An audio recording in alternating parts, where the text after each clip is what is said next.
programa Eleições 2018 Fique por Dentro está de volta. Através do nosso canal, você poderá escolher aqueles que realmente têm compromisso com os avanços do nosso estado. Não é mesmo, Cláudio Pontes? Exatamente, Emily. É um compromisso de mostrar ao eleitor o que ele tem aí à disposição para continuar cuidando do nosso estado. E hoje nós estamos recebendo uma figura que durou pouco tempo na política, enquanto político em si, política partidária.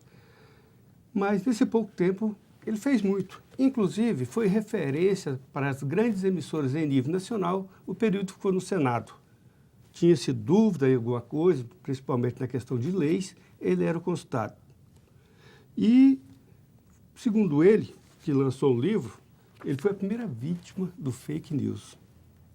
Ou seja, Demóstenes Torres foi o fake news que cassou o seu mandato? Não tenha dúvida. O que acontece é que, na ocasião, em 2012, queriam melar o mensalão, o julgamento do mensalão.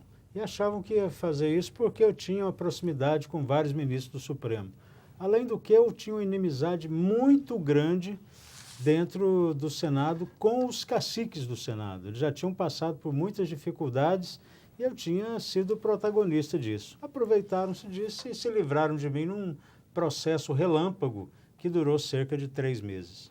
Como é que foi enfrentar isso durante o período que o senhor ficou, sumiu, se enclausurou? Como é que foi para assimilar isso? Olha, primeiro o que aconteceu logo no primeiro mês, isso aconteceu, estourou em 29 de fevereiro. No mês de abril, eu estava totalmente, vamos dizer, arrasado. Eu não conseguia imaginar alguma coisa. Um amigo meu, o doutor Tito, falou, olha, vou te levar num psiquiatra que é excepcional. Cheguei lá, o psiquiatra me deu um livro... Tito Promotor. Tito Promotor, para eu ler, para eu não suicidar. Eu falei, olha, eu não tenho essa ideia, né? Mas assim, eu estava muito... Pra você ter uma ideia do que as pessoas, inclusive, imaginavam a meu respeito. E ele me deu um comprimido para dormir. Só que eu ficava acordado de noite e me dava sono durante o dia, na hora que eu precisava reagir. E num dia eu entrei dentro do quarto escuro, em Brasília, fechei tudo e deitei na cama e parece que, assim, sofri um ataque de forças malignas, sabe? Uma coisa assim impressionante. E eu perguntei, nesse minuto, aconteceu comigo o que os evangélicos dizem, e comigo aconteceu pela primeira vez. Eu digo o seguinte, eu falei com Deus. Falei, mas não é possível, assim, a vida toda eu tentei, fui chefe do Ministério Público, nunca sofri nada, secretário de Segurança, senador por 10 anos, e hoje não me acusam de roubar uma ponte, um hospital, não sei o que lá, e estou nessa situação. E, de repente, me veio um ânimo que eu jamais perdi. A partir daquele dia eu levantei, esse livro traz os discursos que eu fiz, falando tudo isso que eu repito hoje, que eu disse naquela época, mas naquela época ninguém queria ouvir. Então, depois disso, eu voltei para Goiânia, eu não tenho motorista, eu sou procurador de justiça. Então, quem vai ao supermercado sou eu e minha mulher. Quem vai ao açougue, eu nunca deixei de ir nos lugares, em restaurante. Não é? Então, enfrentei todo mundo. Não é? No início tinha muita cara feia, mas nunca fui hostilizado por ninguém. Né? Muita gente compreendia, inclusive, que já naquele momento o processo. E hoje é algo absolutamente tranquilo, as pessoas me procuram, muita gente já compreende o que aconteceu e muita gente, especialmente na internet, né, muitas pessoas que não têm a menor noção do que aconteceu, mas ainda assim tem um conceito negativo. Né? Eu voltei para as redes sociais na intenção de fazer essa discussão. Naquela época, o Ministério Público e a Receita, eles fizeram várias investigações, né? E eles concluíram, de fato, a sua inocência. Exatamente. O que aconteceu? O Ministério Público pediu todos os bancos do Brasil, a Interpol fora do Brasil, cartões de créditos, todos os cartórios do Brasil, tudo que podia ser feito em relação a mim, a todos os meus funcionários, todo mundo que trabalhou comigo no Senado, aos meus parentes, minha neta na época tinha 6 anos de idade, todo mundo foi investigado. Mas, ao fim, o Ministério Público fez um laudo que atesta cabalmente que nada tinha acontecido comigo. Nunca tinha entrado um centavo na minha conta ou na conta de parente ou de amigo, não tinha laranja, não tinha coisa nenhuma. E esse laudo é uma prova inconteste da minha inocência. E acho que nenhuma pessoa que passou por uma investigação drástica como eu passei tem essa prova em mãos. O STF e o Tribunal de Justiça de Goiás, né, a Justiça Federal, também absolveram o senhor, né? É verdade, foi uma sucessão de vitórias, mais de uma dúzia delas. Então, assim, o Ministério Público Estadual, o Ministério Público Federal, juiz de direito, juiz federal, ministros do STJ, ministros do Supremo, numa sucessão de vezes que culminou com uma decisão nunca antes tomada no Brasil, para parodiar uma frase que ficou famosa, né? Que é o cassar a decisão do Senado para permitir que eu possa me candidatar. É bom o senhor dizer isso, que o senhor pôde se candidatar. O que se percebe, na época, o senhor tinha tanta certeza da sua inocência que o senhor não renunciou. Outros que passaram por essa situação renunciaram para não ficar inelegível. Exatamente. O senhor, pelo contrário, o senhor continuou, não desistiu, foi cassado. Olha, eu jamais pensei em renunciar. Muita gente dizia para mim, se você renunciar agora, você não vai passar por esse massacre que a televisão e a mídia vai fazer com você. Porque ninguém se preocupa com o ex, se preocupa com quem está sentado. E tem uma outra vantagem, renunciando antes de abrir o processo no Conselho de Ética, você pode candidatar em outubro. Você está lá em Goiânia em primeiro lugar para prefeito, com quase 80% das intenções de voto. Se você perder a metade, você ainda está eleito. Você está mais de 60 para governador, mais de 12 para presidente. Você não vai... Depois disso, vai te restar pouco. Ainda assim, eu falei, eu vou me defender. A única pessoa que podia fazer a minha defesa era eu mesmo. Quem conhece minha vida melhor do que eu, só Deus, né? E a prova é isso. Tudo que eu disse naquela época, em 2012, e que eu repeti ao longo do tempo, mas naquela época ninguém queria ouvir, foi o que a Justiça confirmou. Enquanto o senhor esteve no Senado Federal, né, o senhor foi presidente da Comissão, né, de Justiça e também o relator de uma lei que resultou na lei da ficha limpa. E hoje o senhor está dentro dessa lei? O senhor hoje é ficha limpa? Exatamente. Se não fosse, não podia ser candidato. Eu fico muito feliz, inclusive, pela sua lembrança. De fato, eu relatei mais de 2.000 projetos ou propostas de emenda à Constituição ou requerimentos no Senado. Eu fui o maior relator da história do Senado em termos de quantidade.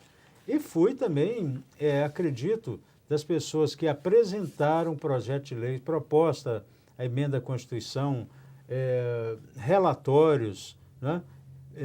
Então, tudo isso resultou em 189 modificações substanciais na vida do brasileiro. Por exemplo, a lei do ficha limpa, que você está lembrando que tirou um monte de gente da política, né? Gente que não devia estar lá mesmo. A lei da transparência, que hoje favorece o jornalismo, não só o jornalismo, mas Ministério Público, investigações as mais diversas, porque tudo é obrigado a ser divulgado na área pública. Então, tem a lei do divórcio, porque naquela época tinha que se fazer uma separação antes e depois do divórcio, se pagava 2 vezes. Depois o divórcio em cartório, né, que para facilitar ainda mais. Era muita democracia, né? Muita. Então, os crimes contra a dignidade sexual, todos, por exemplo, não existia o crime de assédio sexual, né? Todas as leis contra a pedofilia, sequestro relâmpago, enfim, muita coisa que, por eu ter me dedicado à vida ao direito e ter a oportunidade rara de um promotor chegar a ser senador, então eu tinha conhecimento, estava no lugar certo para fazer boas leis e acabei fazendo. E o senhor chegou lá com o maior número de votos, né, da história de Goiás. Exatamente. Até hoje, a minha votação de 2010, Foi ela muito é expressiva, né? muito. Eu sempre comecei por baixo, né, nas pesquisas e terminei por cima. E eu tive 2.156.812 votos em 2010. Foi um recorde. Recorde. Até hoje não houve uma votação desse tamanho. Procurador, uma das coisas que pesou muito nesse tempo que o senhor esteve no Senado foi essa ligação com a máfia dos caça-níqueis. Como é que o senhor conseguiu se livrar dessa mácula? Eu nunca tive ligação com máfia de caça-níquel. O que acontece é o seguinte, eu também contei essa história no Senado.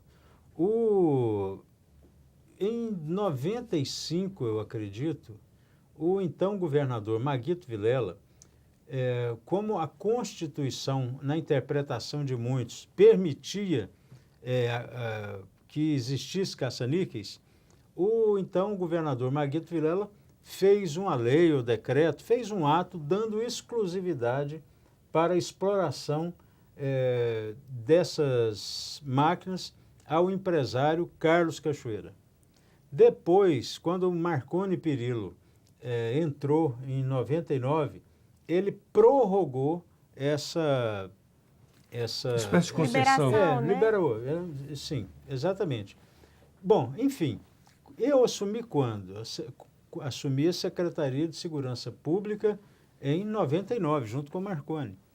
E o Carlos Cachoeira e a Secretaria de Segurança Pública fazeram a reclamação, e junto à Secretaria da Fazenda também, que as máquinas dele estavam sofrendo concorrência, clandestinos estavam também explorando, e quando ele tinha exclusividade. Então, veja bem, a Secretaria da Fazenda coordenava operações para impedir que outros entrassem nessa concorrência, porque o Estado tinha dado exclusividade para ele. Eu terminei a minha gestão na Secretaria de Segurança Pública em 2002 e fiquei amigo dele nesse período, porque por muitas vezes ele bateu lá.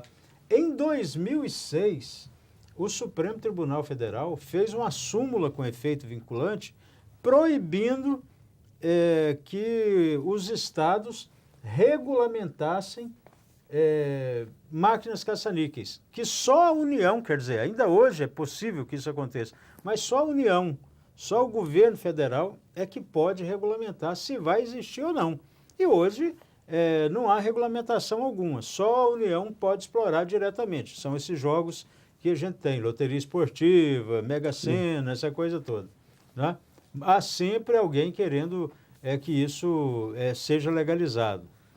Mas, enfim, nesse período, ele caiu na clandestinidade, né? Passou, como se descobriu posteriormente, que ele continuou operando, saiu da legalidade e foi para a clandestinidade.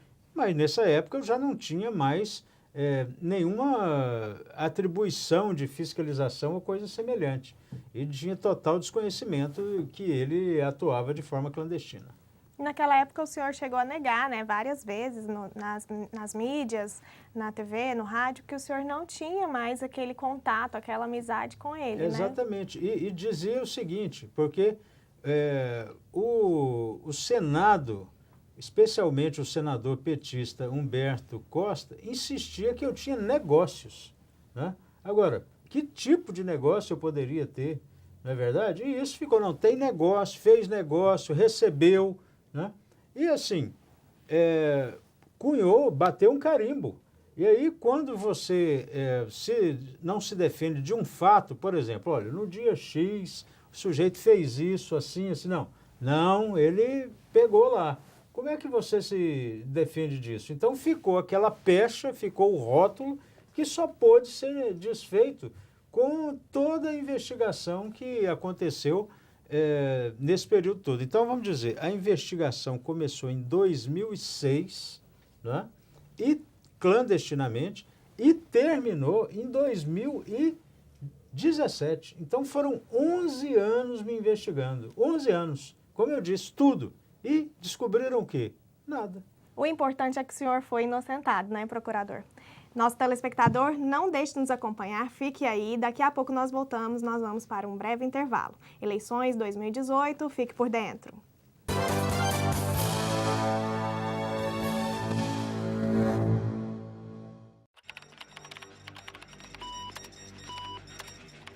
Todo cuidado é pouco na hora de enviar fotos, vídeos ou bater papo pela internet.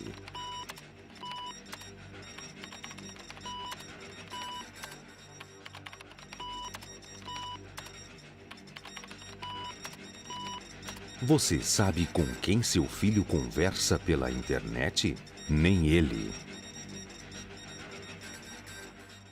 Ninguém quer um nome sujo na praça. Antes de incluir um CPF no cadastro de inadimplentes, a empresa de proteção ao crédito precisa notificar a pessoa. Se a dívida foi quitada, o credor tem a obrigação imediata de tirar o nome da lista de devedores. Procure sempre mais informações sobre os seus direitos. Dignidade e respeito. Direitos do consumidor. Superior Tribunal de Justiça. O Tribunal da Cidadania.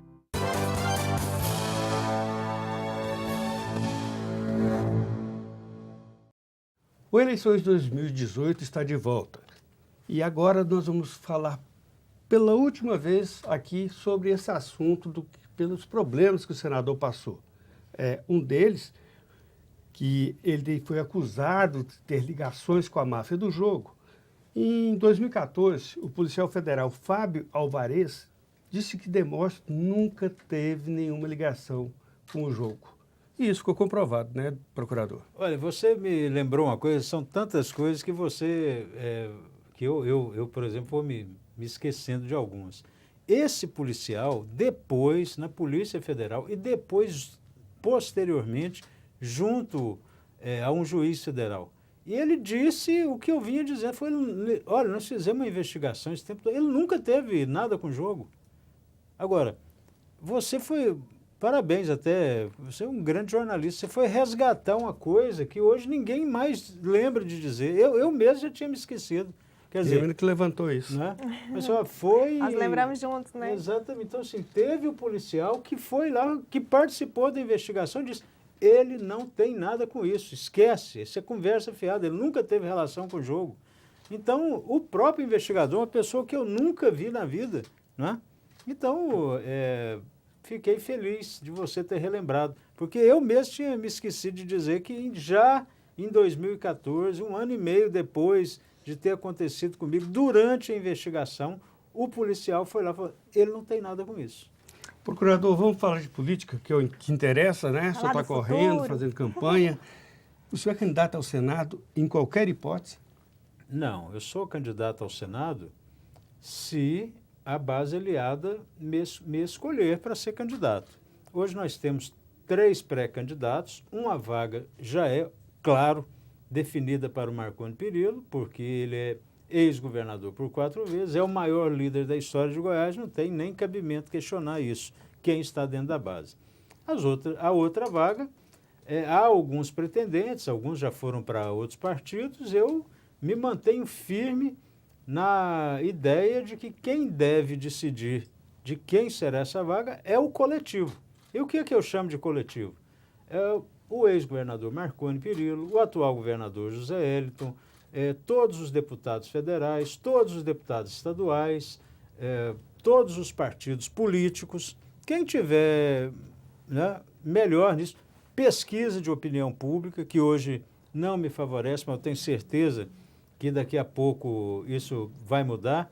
Então, tudo isso deve ser somado para que uma decisão no final de julho ou no início de agosto seja tomada. Eu me submeto a qualquer critério, prévia, até convenção. Se resolverem chamar todos os convencionais de todos os partidos, vamos supor que nós consigamos fazer uma aliança extensa como da outra vez. 12, 13, 14, 15 partidos políticos. Todos os convencionais vão lá e votam. Eu me submeto, olha, Demóstenes, você não foi escolhido. Ok, vamos aplaudir e eu vou apoiar quem ganhar. Agora, se eu ganhar, também quero a reciprocidade. E o senhor vai ser candidato a outro cargo ou não? Não, hipótese alguma. Por quê? eu quero continuar o trabalho que foi interrompido. Eu acho que eu vinha fazendo um grande trabalho, aprendi a caminhar dentro do Senado, sei como fazer e como realizar, porque é difícil. Você abre o olho lá dentro quando já tem 4 anos que você já está lá. Então, eu não quero recomeçar uma carreira política, eu quero continuar aquilo que me foi roubado, foi usurpado, que foi o mandato que o povo de Goiás me deu em 2010. Continuar de onde o senhor parou, né? Em abril, o senhor participou de um evento em Itumbiara, interior de Goiás, e lançou a sua pré-candidatura, né? Foi. O partido, o PTB, lançou a minha pré-candidatura. Hoje já tenho também o apoio do PV e estou conversando já em fase bastante adiantada, né, com o Solidariedade, né, e outros partidos, né, para que a gente possa ter o apoio da maioria desses partidos também. A sua adversária, dentro desse contexto, seria a senadora Lúcia Vânia. O senhor prevê alguma animosidade com ela nessa disputa? Não. Eu tenho o maior respeito pela senadora Lúcia Vânia, conheço a história dela, já tem mais de 50 anos de vida pública e o que eu posso dizer é que eu jamais farei qualquer ato de hostilidade contra ela. A única coisa que eu vou fazer é procurar apoio para a minha candidatura. E se a senadora Lúcia Vânia me vencer, vou apoiá-la. Estamos vendo que essa disputa ao Senado está muito ferrenha.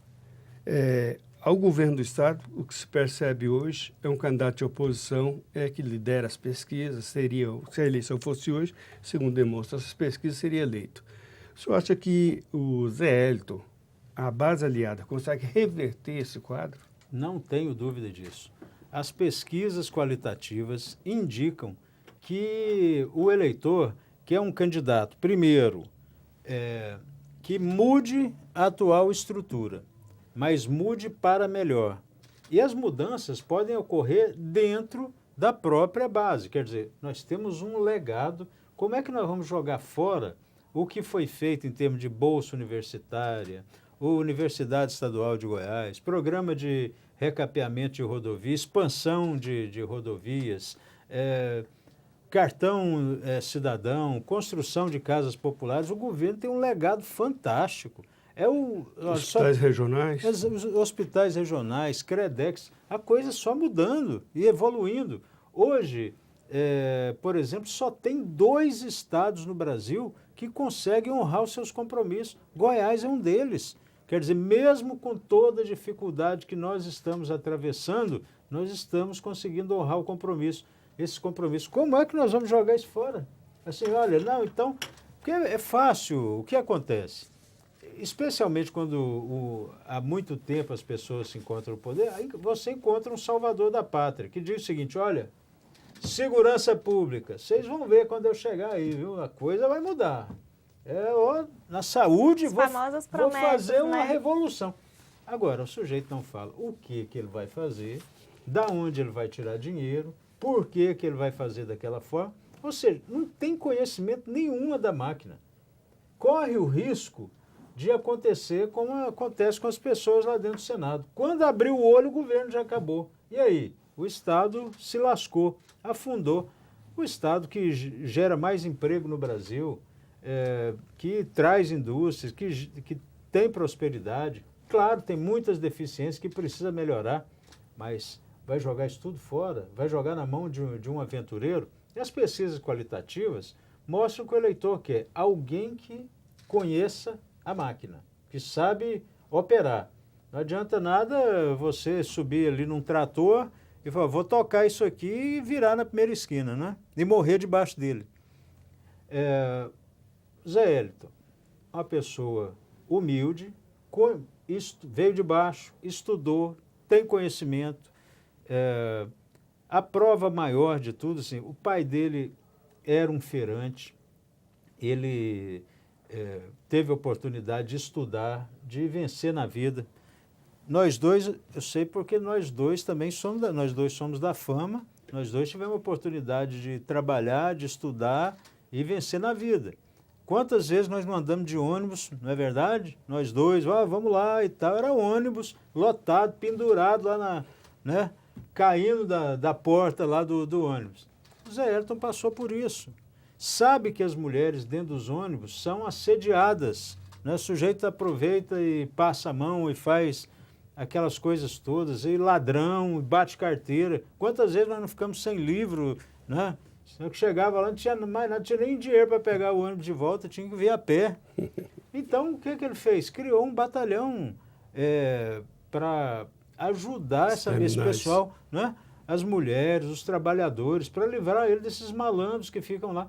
E o resultado é o seguinte, 80% de redução da violência já nesses terminais dentro dos ônibus. Policial civil disfarçado lá dentro, os famosos P2 da Polícia Militar também. Então, isso, a pessoa tem que ter conhecimento para poder fazer o bem. Essa história do hospital Corujão, desse turno, terceiro turno, que agora que é uma obrigação do município, mas que ele não quis nem saber. Então, pessoas com cirurgias eletivas, aquelas que podem ser adiadas, por exemplo, um super gordo, como eu fui, né? Eu tive dinheiro para fazer minha operação, mas quantos estão aí na fila? Né?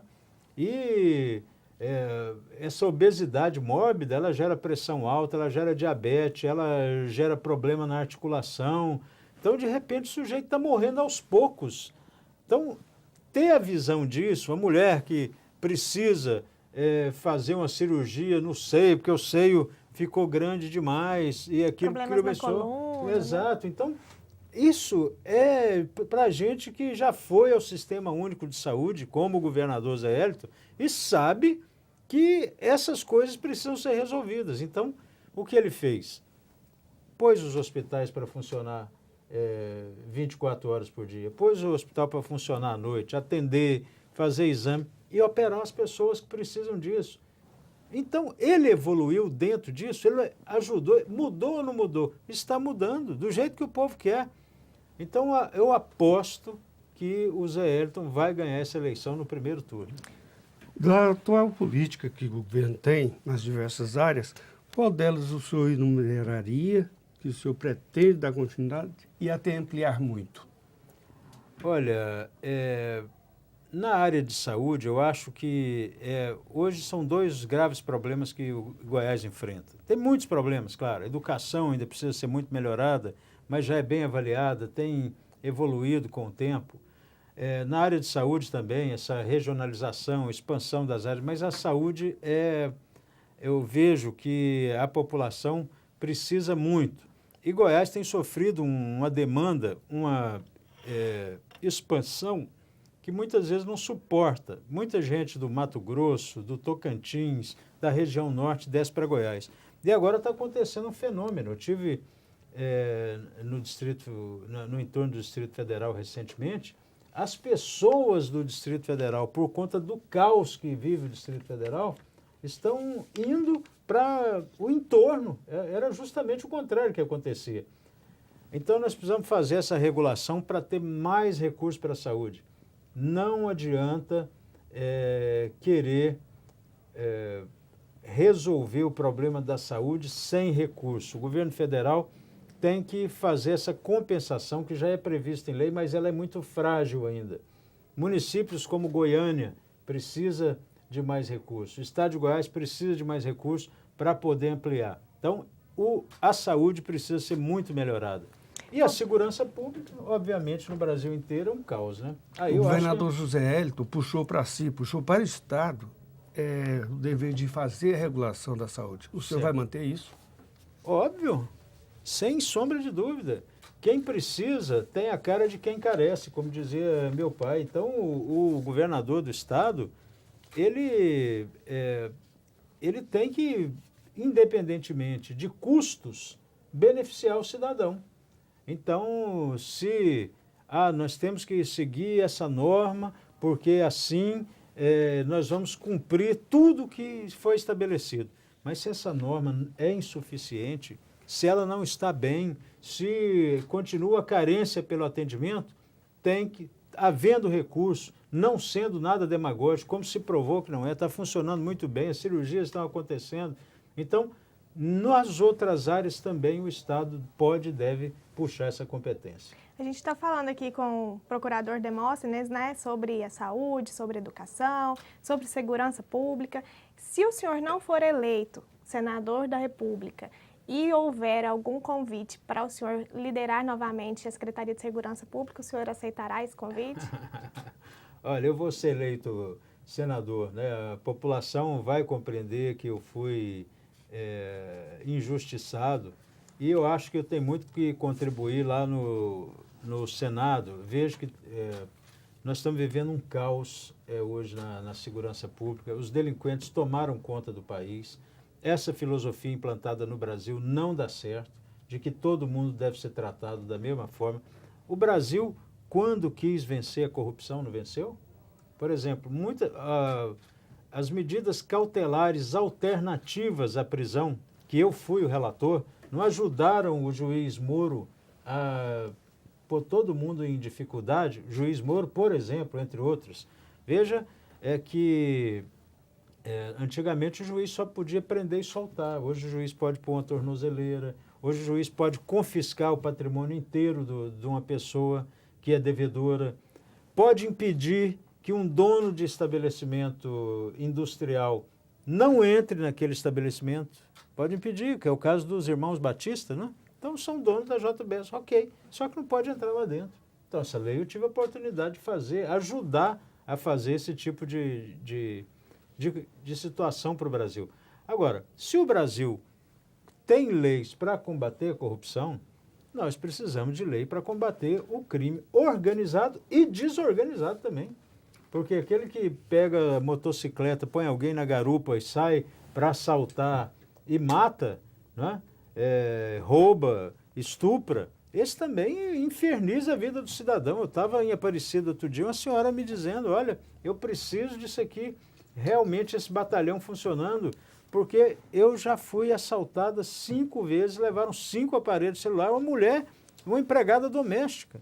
Quer dizer, aquilo é muito significativo para ela. Então nós temos que dar tranquilidade ao brasileiro. E tem um conjunto de ações que precisa ser feito na União. Procurador, o senhor se disse injustiçado quando lhe tiraram o mandato no Senado. Voltando para o Senado, qual será a sua prerrogativa lá? Olha, eu vou continuar fazendo boas leis. Hoje, eu estou estudando muito, eu sei, por exemplo, que as causas principais do latrocínio, da pessoa matar para roubar, são os receptadores. Então, você tem um pequeno receptador, apenas é suficiente. Mas outros casos, por exemplo, gente que recepta carga roubada, gente que recepta, compra o celular roubado. Então, essa turma está fomentando a violência, o homicídio, os roubos. Nós precisamos ter uma diferenciação. Antigamente, a receptação era feita ali na Feira da Marreta, né? Na Vila Nova, e tal.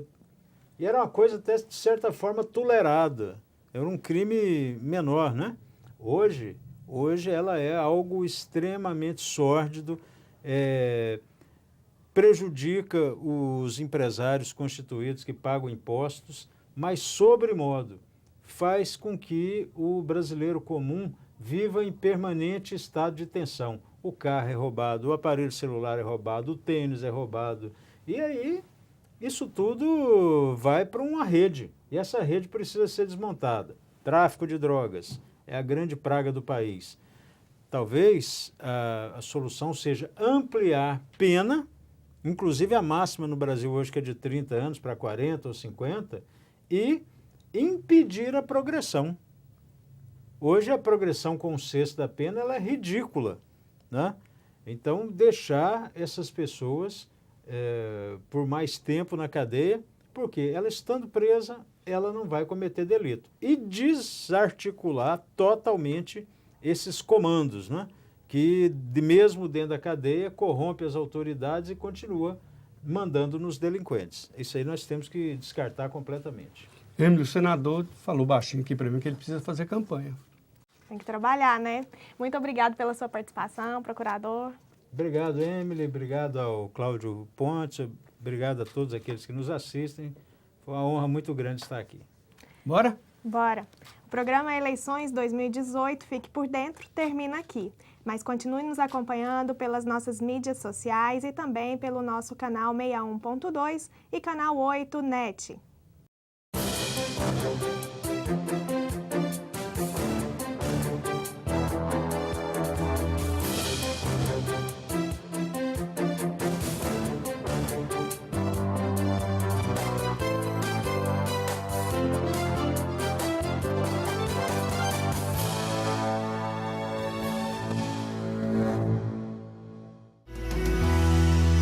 TV Assembleia. Informação com credibilidade.